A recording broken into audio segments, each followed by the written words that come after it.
In this video, we take a look at 5 teams that could surprise at VCT LOCK in Brazil. Now, to kick things off, we're going to take a look at Talon. Now, Talon are a team made up of the old Xerxia core, but they have brought back the prodigal son of Padipan. This core of Foxy, Cruz, and Sushi Boys, in my opinion, was actually pretty underrated as a team in Valorant, and that's even while being a roster that was fairly consistently able to beat Optic, who were probably the best team of the prior year. A team that was incredibly creative with a lot of their setups. I think maybe one of the only squads that could actually look to rival a team like Paper X. And now they've got that tip of the spear back in Padipan, who almost made a lot of those setups even more deadly when you look at some of the initial tournaments they were in at the very beginning of Valorant International. Brutal start, but now we should see things slow down a little bit more. But as I said, that body, look at this boost. He gets himself up over towards B lobby. He's going to force out the use of the nano swarm here from Sadok. He's worried about that push coming in even further. So even when he's not on the Jet, he finds way to make Jet plays. Spots out one. That's going to be the boom bot destroyed. And he'll just go ahead and pull back. Someone needs to tell him he's not playing Jet right now. Obviously, in terms of actually winning in Brazil, I still think the odds are fairly unlikely for Talon, but at the same time, do I think that they might be able to take a couple of heads along the way? Yeah, definitely. Next on my list are Leviatán. Now, you might be sat there thinking, Tom, Leviatán are a successful team over the last few years. You having them as a list of a team that could surprise seems a little bit ridiculous, but let me explain.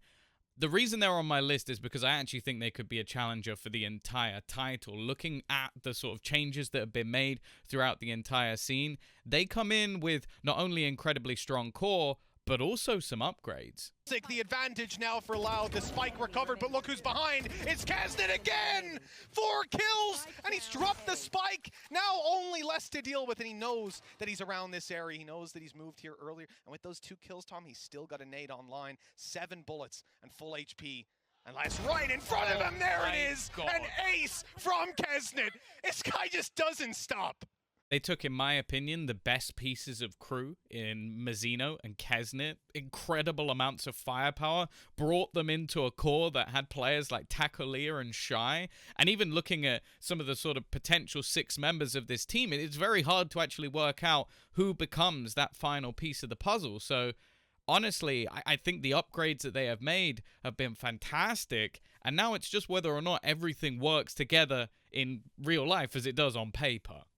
Now, maybe a little bit of a shock to the list is going to be FPX. Now, China as a whole is a region that ultimately we don't know a massive amount about, but from what we saw from Edward Gaming and some of the matches in more recent tournaments, they looked pretty good. And FPX are the team that just dethroned them in one of the recent tournaments over in China.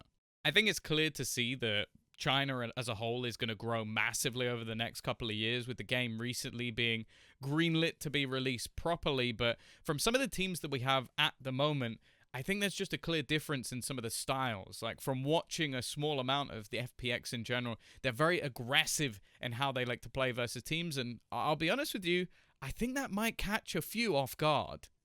Players like Uicor and Aya have shown immense amounts of individual skill and are definitely not going to shy away from some of those early battles around the map. Also, just pressuring on flanks has been something that they seem to do a lot versus other Chinese oppositions, such as Edward. So I think that, again, they might be able to just put the pressure on some teams that might not necessarily expect them to be as good as they are individually, and that might be enough for them to get a few upsets along the way. Giants are probably my biggest question mark heading into Brazil, and that's not necessarily a bad thing. It's the fact that this team looks like it's stacked from top to bottom, and my only question really is, does this team live up to the hype of the individuals? To start with, you can just take a look at the coaching position. You've got Pipson, obviously XG2, and Giants with the old roster, someone who has got a fair amount of experience both playing and coaching.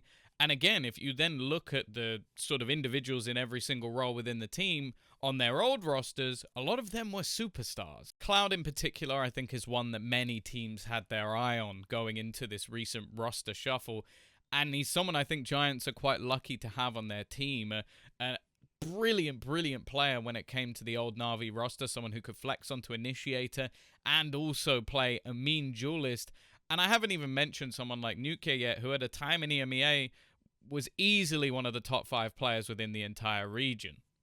It's just Nukia thrust into the 1v3. They're not looking his way. They all line up, and Nukia, he has 3. That is unbelievable. Nukia gets the chance, and Team Liquid, that is a nightmare.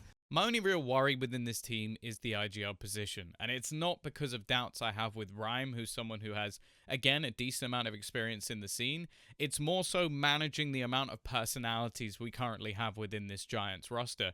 If he can weather the storm, I think they could genuinely go all the way and probably pull off a dark horse run we've never seen before. It's just if that's going to be possible, and especially on the first outing of this team. Last but certainly not least, we've got Global Esports, a team who've become a little bit of a regular on this channel. A roster I definitely do start to question if I'm starting to have a little bit of bias to, but a team that went out there and genuinely tried to make a roster that was global, bringing players from Canada and going all around the Pacific region. It's hard not to be excited for a team like this. Then you've got the sheer support that comes in for players like SK Rossi. It's hard almost not to get behind when the fans have sort of put so much into what this man can do. You've got the explosive elements of someone like Texture coming back from that Korean scene where he would pull off some of the nastiest of plays, supportive elements from players like Barzi, and even SK Rossi starting to take up other roles to try and fit within this team. You've got the youngsters of Monyet and Runsky, who might just be the next big thing in Pacific, and then also the investment that they have going into the coaching staff, bringing in people from Europe and also having old school Korean coaches as well. There's so much that this team has attempted to do. It's just how much they succeed on this first time out. So I'm excited to see what Global have. I hope maybe they can surprise, but we'll have to wait and see. Have a brilliant fight for them. 2v1 situation out there.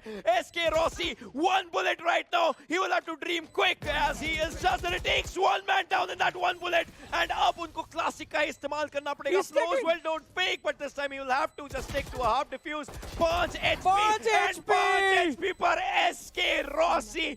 Just taking the game in his hand. This man is closer to a god than human in this game. By the way, that is it for this week's video. These are 5 teams that I think could potentially surprise when it comes to the lock-in event in Brazil. I'm curious to see who you're looking forward to watching though. Who do you think could take the title? Who do you think might cause an upset here and there? And maybe the biggest surprise of all, who do you think is going to bomb out of this tournament? Make sure that you do like and subscribe as well, and we'll see you again next week.